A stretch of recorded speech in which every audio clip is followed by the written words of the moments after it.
Hello दोस्तों, मेरा नाम पूनम है। सक्षम क्लास में मैं आप सभी का स्वागत करती हूँ। जैसा कि मैंने आप सभी को बताया था कि मैं जो है 6 to 12 तक की एनसीईआरटी को पढ़ाऊँगी। उसी के साथ ही मैंने पहला चैप्टर 6 क्लास का पढ़ाया था जिसका नाम था विविधता की समझ। आज मैं आपको 6 क्लास की एनसीईआरटी का सेकंड चैप्टर पढ़ाऊँगी जिसका नाम है विविधता एवं भेदभाव। पहले चैप्टर में हमने जाना था कि किस तरीके से हमारे भारत में, हमारे समाज में अलग अलग भाषा, अलग अलग धर्म, अलग अलग जाति के लोग रहते हैं। उनका खान पान, उनका पहनावा, उनके जो रीति रिवाज हैं, परंपराएं हैं, तौर तरीके हैं, वो सब अलग होती है। इसी से हमने जाना था कि ये क्या है, भिन्न भिन्न जो लोगों की धारणाएं हैं और रीति रिवाज हैं, ये सब क्या है, विविधता को दर्शाती हैं।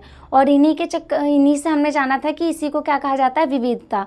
लेकिन हमने ये भी जाना था कि हमारा जो देश है वो विविधताओं से भरा हुआ है और विविधता जो है वो एकता है। हमारे जो भारत की विविधता है वो एकता को दर्शाती है। लेकिन हम इस चैप्टर में जानेंगे कि कभी कभी जो विविधता है वो भेदभाव को जन्म देती है। किस तरीके से भेदभाव विविधता को जन्म देता है उसके बारे में हम इस चैप्टर में जानेंगे। तो इसमें जो सबसे पहले है शब्दावली प्रयोग की गई है वो है पूर्व धारणाएं या पूर्वाग्रह। क्या होता है? पूर्वाग्रह वह शब्द है जिसके तहत हम क्या करते हैं, किसी भी व्यक्ति के बारे में, किसी समाज के बारे में, किसी समुदाय या समूह के बारे में जब हम अपने दिमाग में उसके बारे में कुछ ज़्यादा परिचय लिए बिना कुछ सोचे समझे अपने दिमाग में राय बना लेते हैं कि वो इस तरीके का होगा, वो इस तरीके का खाता पीता होगा, इस तरह रहता होगा, तो वो क्या कहलाती है, पूर्व धारणाएं यानी पूर्वाग्रह कहलाता है। जो हम पहले से ही अपने दिमाग में किसी व्यक्ति के बारे में धारणा को बना लेते हैं। जैसे कि एग्जाम्पल के तौर पे हम लेते हैं कि स्कूल का एग्जाम्पल लेते हैं या कॉलेज का। हम क्लास में बैठे हुए हैं, कक्षा में बैठे हुए हैं जिसमें कि सभी बच्चे पढ़ रहे होते हैं। उसी में से एक बच्चा उठ करके इंग्लिश में क्वेश्चन पूछने लग जाता है, तो हम क्या करते हैं, हम उसे मतलब एकदम शॉक्ड होके देखते हैं। इस तरीके से देखते हैं जैसे वो बहुत ज़्यादा इंटेलिजेंट है, हम उससे बहुत ज़्यादा इंटेलिजेंट समझने लगता है, वाह ये तो इंग्लिश बोल रहा है, यानी कि बहुत ज़्यादा ही पढ़ा लिखा होगा। जबकि ऐसा नहीं होता। बहुत जगह ऐसा होता है कि जो हिंदी बोलने वाला है वो कुछ ज़्यादा इंटेलिजेंट हो, लेकिन हम क्या करते हैं, उसकी लैंग्वेज के आधार पर उसे जज कर लेते हैं। तो ये हो गई पूर्व धारणाएं। उसी तरीके से किसी व्यक्ति के पास पैसे नहीं हैं और सामान वो खरीदने गया है, कुछ पैसे कम हो जाते हैं, दोस्तों के बीच जाता है। हमने कहीं देखा है कि जब हम दोस्तों के बीच जाते हैं, कोई एक इंसान ऐसा ज़रूर होगा जिसके पास मतलब आर्थिक समस्याएं होती है, वो पैसे नहीं दे पाता है हर चीज़ में। तो हम उसे क्या सोचते हैं कि वो बहुत ज़्यादा कंजूस होगा। लेकिन ऐसा भी हो सकता है ना कि उसकी आर्थिक स्थिति ठीक ना हो, लेकिन हम उसे क्या कर लेते हैं, जज कर लेते हैं, मतलब अपनी धारणा बनाते हैं कि ये बहुत कंजूस है, पैसे खर्च नहीं करना चाहता। तो यही होती है पूर्व धारणाएं। किसी को कंजूस कहना, किसी को अलग तरीके से जज करना, अलग अलग नामों से पुकारना, यह है पूर्व धारणाएं। उसी तरीके से कोई अपाहिज व्यक्ति है, व्हील चेयर पे चल रहा है, उसको देख के हम सोचते हैं कि ये अपाहिज है, ये कुछ काम भी नहीं कर पाता होगा, दिन रात बैठा रहता होगा। लेकिन इसका अपोजिट भी हो सकता है कि वो व्यक्ति दिमाग से ज़्यादा तेज हो, दिमाग से अपना सारा काम करता हो, भले ही वो चल नहीं पाता हो। लेकिन मेन चीज़ क्या है कि जो पूर्व धारणाएं वो ज़्यादातर नेगेटिव होती हैं, मतलब नकारात्मक होती हैं, मतलब लोगों को बहुत ज़्यादा उदासी में डाल देती हैं। तो ये होती है पूर्व धारणाएं। फिर उसके बाद हमने देखा है कि समाज में कुछ ऐसे नियम बनाए गए हैं, जैसे कि इस बुक में दिया गया है कि लड़की और लड़कों के बीच में क्या अंतर होता है। तो हमने बचपन से ही सुनते हुए आए हुए हैं कि जो लड़के होते हैं वो कभी नहीं रोते हैं लड़के, और लड़कियां जो होती हैं वो रोती हैं, रोने के लिए समझ लो पैदा होती हैं। लड़कों को शुरू से वो गिर जाते हैं, उन्हें चोट लग जाती है, तो क्या कहा जाता है, तू तो बहुत स्ट्रांग है, तुझे नहीं रोना है, तुम मतलब रोने के लिए नहीं बने हो, बहुत मजबूत हो। तो इस तरीके से वो बड़े होते हैं, यही सुन के समाज के नियम को वो बड़े होते हैं। तो जब उन्हें कोई दुख होता है, तकलीफ पहुंचती है, तब भी वो नहीं रो पाते, क्योंकि समाज ने उन्हें क्या यही सिखाया होता है, यही धारणाएं बनाई, उनके दिमाग में यही चीज़ बिठा दिया जाता है कि आप लड़के हो, मजबूत हो, नहीं रोगे। जबकि लड़कियां बहुत कोमल होती हैं, बहुत मतलब वो रो सकती हैं, गृहस्थी में काम कर सकती है, सिर्फ काम करने के लिए, घर में रहने के लिए ही लड़कियों का जन्म हुआ है, ये माना जाता रहा है। तो यही हो गई पूर्व धारणाएं। तो जो विविधता है उसी से ये भेदभाव की भी शुरुआत मतलब की जाती है। और हमने पिछले चैप्टर में समीर 1 और समीर 2 के बारे में जाना था, तो उसमें भी हमने देखा था कि जो समीर 1 होता है और एक समीर 2 होता है। जो समीर 2 होता है वो गरीब होता है, समीर 1 होता है वो अमीर होता है।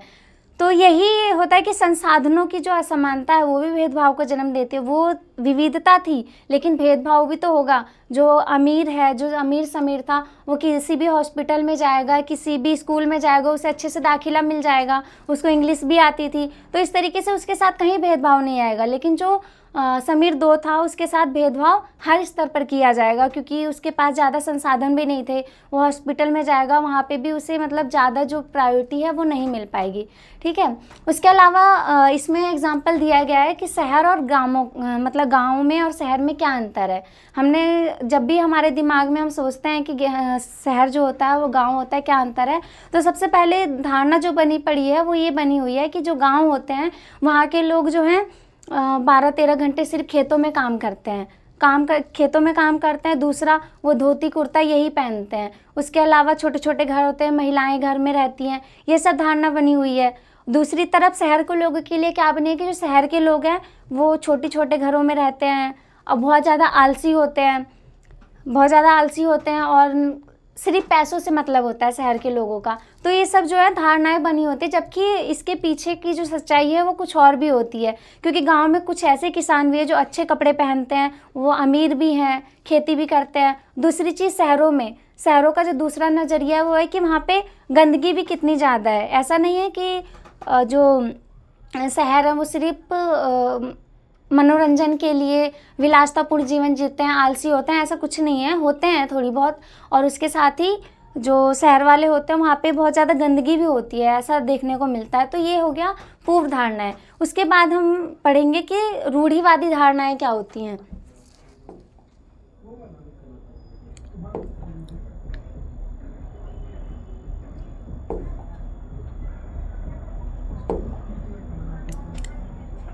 रूढ़िवादी धारणाएं, जब हमने पूर्व धारणाएं के बारे में बताया कि वो क्या होती है कि हम किसी के बारे में सोच लेते हैं बिना सोचे समझे, किसी के बारे में कोई भी राय बना लेते हैं, दिमाग में बिठा लेते हैं, वो होती हैं पूर्व धारणाएं। लेकिन रूढ़िवादी का मतलब होता है पुरानी, और धारणाएं मतलब उनके बारे में कोई राय बना लेना। तो जो बहुत पुराने टाइम से, सदियों से चली आ रही जो रीति रिवाज है, नियम कानून है, और उसके तहत जब हम कोई विचार बनाते हैं जो सदियों से चला आ रहा है, पूरे समुदाय के खिलाफ कोई राय बनती है और उसके बारे में सोचा जाता है, तो उसे क्या कहा जाता है, रूढ़िवादी धारणा है, जिसको समाज मान्यता भी दे देता है। जैसे कि इसमें एग्जाम्पल दिया गया है मुसलमानों का एग्जाम्पल दिया गया है कि मुस्लिम परिवार जो है वो अपनी बेटियों को पढ़ाने में रुचि नहीं दिखाते, मतलब कि उनकी इच्छा नहीं करती कि वो अपनी बेटियों को पढ़ाएं। लेकिन इसका दूसरा रीज़न क्या है कि ये धारणा गलत भी हो सकती है। एक सर्वे के मुताबिक ये पता चला है कि जो मुस्लिम परिवार हैं उनका जो लड़कियां हैं वो अपनी लड़कियों को पढ़ाने में उसका रुचि एक कारण नहीं है। उसका दूसरा कारण ये है कि जो मुस्लिम परिवार है वो बहुत ज़्यादा गरीब हैं, उनके पास संसाधनों की कमी है, जिसकी वजह से वो अपनी जो लड़कियां हैं, अपनी बेटियां हैं, उनको पढ़ा नहीं पाते।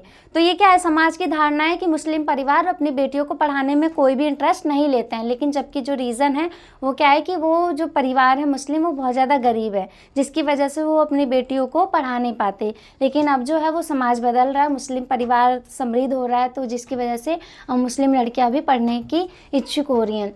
दूसरी पूर्व धारणाएं कह रही हूँ, सॉरी माफ़ कीजिएगा, रूढ़िवादी धारणा एक चली आई है कि लड़कियों को कहा जाता है कि तुझे पढ़ लिख के हवाई जहाज थोड़ी उड़ाना है, तुम्हें क्या करना है कि घर का काम करने के लिए तुम्हारा जन्म हुआ है, तो तुम्हें सिर्फ घर का काम करना है, हवाई जहाज नहीं उड़ाना है, वो सब लड़कों का काम है। तो ये भी क्या है, पुरानी धारणा है। उसके अलावा लड़कियों को कॉलेज वॉलेज भी नहीं जाने दिया जाता है, समाज की धारणाएं ये चली आ रही है रूढ़िवादी।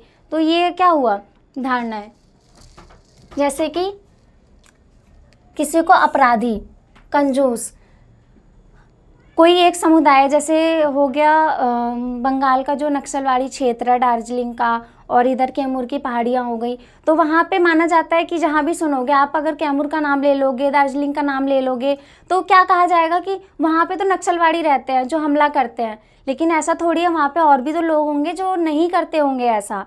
तो क्या कहना कि एक पूरे समूह को, जैसे कैमूर में जितने भी लोग रहते हैं उनको अपराधी मान लेना, ये भी क्या है, रूढ़िवादी धारणा है।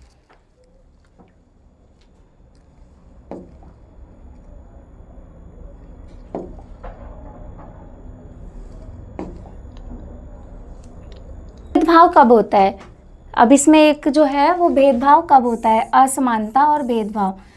भेदभाव तब होता है जब हम क्या करते हैं, रूढ़िवादी धारणाएं और पूर्वाग्रह को सही मान लेते हैं, चाहे वो गलत ही क्यों ना हो, नकारात्मक हो चाहे सकारात्मक हो, सही मान के हम उसके आधार पे व्यवहार करने लगते हैं, मतलब वैसा ही काम करने लगते हैं जो कि धारणाएं कहती हैं। जैसे कि किस पूर्व धारणाएं बनी थी कि लड़की को पढ़ने नहीं देना है, तो हम क्या करते हैं, लड़की को बंद कर देते हैं अंदर घर में, उन्हें जाने नहीं देते, तो ये व्यवहार करने लगे। तो इससे क्या हुआ, भेदभाव, लड़का और लड़की के बीच में हम क्या कर रहे हैं, भेदभाव, असमानता को महसूस करा रहे हैं।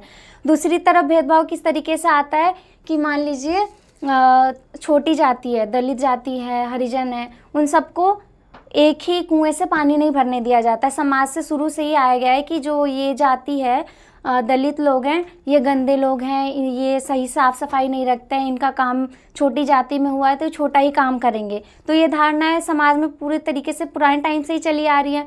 तो उनको सही मानना और उन्हें आज के समय में भी समाज में मुख्य धारा से, हमारे देश से जोड़ना, नहीं जोड़ना, तो इसकी वजह से क्या होता है कि भेदभाव उनके समान में आ जाता है। लोग क्या करते हैं कि जैसे दलित वर्ग है, लोग क्या करते हैं कि कुछ लोग काम करते हैं, बढ़ई का काम करते हैं, कोई बर्तन बनाता है, कोई कपड़े बनाता है, तो कोई कारखाने में काम करता है। इसके अलावा कुछ लोग डॉक्टर का काम करते हैं, कोई पढ़ाने का काम करता है, कोई इंजीनियर है। तो ये इनके तुलना में जो कचरा उठाने वाले हैं, घर बनाने वाले हैं, उसके अलावा बर्तन बनाने वाले हैं, तो इन सबको के काम को छोटा माना जाता है। और जो इंजीनियर हैं, डॉक्टर हैं और टीचर हैं, इन सबको बड़ा माना जाता है। तो ये भी क्या है, एक भेदभाव को जन्म देता है। जब इन लोगों का काम किया जाता है, मतलब जो दलित लोग हैं काम करते हैं, तो उनको छोटा मान करके हटा दिया जाता है। तो यही क्या है कि इसी से असमानता जो है जन्म लेती है, भेदभाव स्टार्ट हो जाता है। ठीक है, किसी को कप में गिलास, किसी कप में पानी नहीं पीने दिया जाता, एक ही कप में, उसे अलग से, जैसे हमने भीमराव अम्बेडकर के बारे में सुना था कि उनको पानी नहीं पीने दिया जाता था जब वो स्कूल में मतलब जाते थे, उनको ऊपर से बहुत पानी दिया जाता था। तो ये क्या है, भेदभाव को जन्म देती है। जो हमारी विविधता है कभी कभी भेदभाव को जन्म देती है।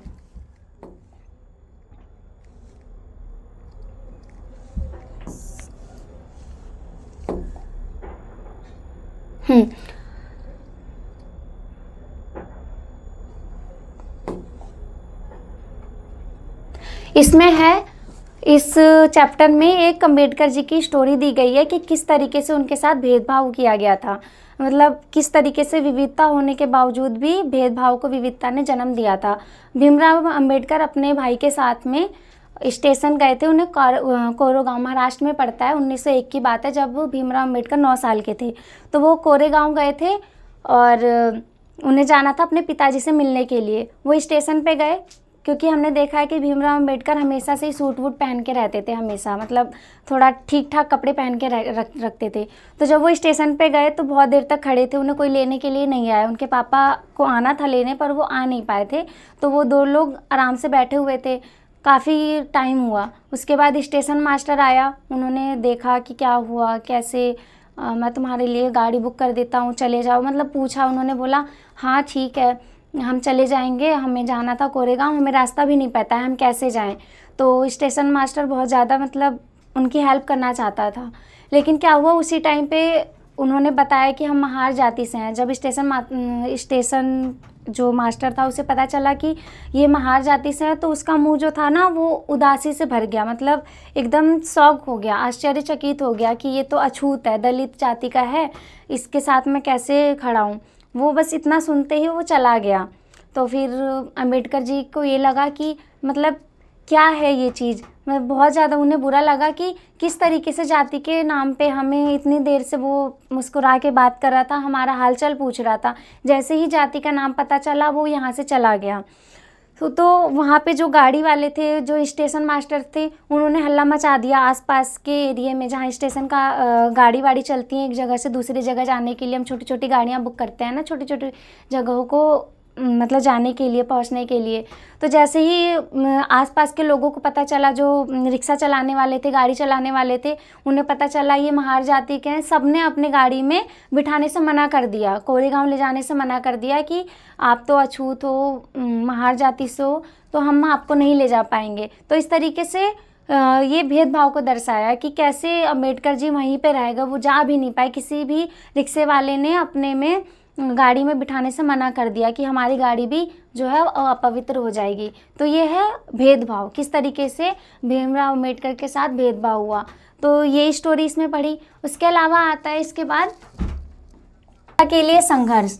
तभी से अम्बेडकर जी ने ये माना कि हमें पूरे समाज में समानता को स्वीकार करना है, समानता जो है हमें समानता पूरे भारत में लाना है। इसके लिए संघर्ष किया गया। आज़ादी से पहले से ही भीमराव अम्बेडकर ने समानता के लिए बहुत ज़्यादा लड़ाइयाँ लड़ी। और ये हम जैसे जानते हैं कि भीमराव अम्बेडकर का जन्म 1991 में हुआ था। 1991 में हुआ था। इन्होंने बहुत सारी डिग्रियाँ भी पाई। महाराष्ट्र में इनका जन्म हुआ था, महार जाति में। तो उन्होंने संघर्ष किया। इसी के साथ उन्हें जब संविधान लिखने की बारी आई तो उन्होंने संविधान लिखा। स्वतंत्रता जब हमें मिली तो संविधान, स्वतंत्रता से पहले से ही संविधान लिखना शुरू हो गया था। ये प्रारूप समिति के अध्यक्ष भी बने थे। इन्होंने संविधान लिखना शुरू किया और उसी के तहत ही हमें क्या मिला, जब संघर्ष हुआ तो उसी के तहत हमें क्या मिला, समानता का अधिकार मिला। हमारा जो संविधान बना उसमें समानता का अधिकार मिला, स्वतंत्रता का अधिकार मिला, न्याय मिला। उसके अलावा किसी के साथ धर्म के आधार पर भेदभाव ना हो, सबके साथ एक साथ व्यवहार किया जाए। उसके तहत इस प्रस्तावना में भी धर्मनिरपेक्षता शब्द का यूज़ किया गया और संविधान में भी हमारे मौलिक अधिकार में हमें धार्मिक स्वतंत्रता का अधिकार दिया गया। उसके साथ ही जो और भी प्रावधान किए गए, नागरिकता सबको मिली, सबको वोटिंग राइट दिए गए, किसी के साथ भेदभाव ना हो। उसके तहत ही अनुच्छेद 17 के तहत हमें छुआछूत का अंत किया गया, छुआछूत का अंत। तो ये किस तरीके से भारत में जो भेदभाव था, असमानता था, उसको कम किया गया। उसी के आधार पे कुछ जो संसाधनों, भेदभाव कब होता है, जब हमारे पास संसाधन नहीं होते, संसाधनों का बंटवारा नहीं होता। किसी के पास बहुत ज़्यादा संसाधन हो गए, किसी के पास बहुत कम हो गए। जैसे बड़े बड़े जो फैक्ट्रीज़ के मालिक हैं, कंपनी हैं, बहुत बड़ी बड़ी इंडस्ट्रीज़ हैं, तो वो लोग क्या करते हैं कि जितना भी प्रॉफिट होता है अपने पास रखते हैं। किसी के पास ज़मीन की इतने से टुकड़ी है और किसी के पास लाखों एकड़, करोड़ों एकड़ ज़मीन है। तो ये क्या है, संसाधनों का आवंटन जो है सही तरीके से समान रूप से नहीं हुआ है, जिसकी वजह से जो है असमानता जन्म लेती है, भेदभाव किया जाता है। गरीब को और गरीब बना दिया जाता है, अमीर को और अमीर बना दिया जाता है। तो ये है भेदभाव को जन्म देती है। तो इसी के तहत संविधान में हमारा संसाधनों का आवंटन जो राज्य के नीति निर्देशक सिद्धांत है उसके तहत दिया गया कि समान कार्य के लिए समान वेतन हुआ। और संसाधनों का विकेंद्रीकरण जो हमने पढ़ा है इसमें 49B में हमने पढ़ा है। तो ये सब चीज़ें जो हैं, जो ये सब हैं वो, तो जो ये 39B है इसमें विकेंद्रीकरण, संसाधनों के विकेंद्रीकरण को रोकना है। संसाधनों का उपयोग सभी को, अमीर गरीब सभी के बीच में बराबर बांटना है। इसी के तहत भूमि सुधार की शुरुआत भी की गई थी ताकि जो भूमि है वो गरीबों को भी मिल सके। और सरकार ने नवी अनुसूची भी जोड़ी थी इसी के तहत, ताकि संसाधनों का बंटवारा हो सके और असमानता को दूर किया जाए। तो वही है कि हमने देखा कि विविधता किस तरीके से भेदभाव को जन्म दे देती है। अलग अलग रीति रिवाज, अलग अलग भाषा होने के बावजूद भी हम उन्हें, जो छोटी जाति का है, अलग भाषा बोलता है, दक्षिण भारत से कोई आता है तो उसके बारे में हम अलग राय बना लेते हैं। उसको अगर हिंदी नहीं आती है तो हम अलग राय बना लेते हैं, इंग्लिश नहीं आती है अलग राय बना लेते हैं। तो यही होता है कि भेदभाव, विविधता जो है हमारे भेदभाव को जन्म देती है। किसी को हम कपड़े से जज कर लेते हैं, कोई साड़ी पहन के आ जाए, कोई साउथ में से कुछ और कपड़े पहन के आ जाए, तो वही है कि भेदभाव को जन्म देता है। तो हमारे जो भीमराव अम्बेडकर और बाकी सब नेता जो संविधान को बनाने में जिन्होंने योगदान दिया था, तो उन्होंने भारत में असमानता को ख़त्म करने के लिए, भेदभाव को ख़त्म करने के लिए बहुत सारे प्रावधान किए। तो इस तरीके से भेदभाव का अंत किया गया। धन्यवाद।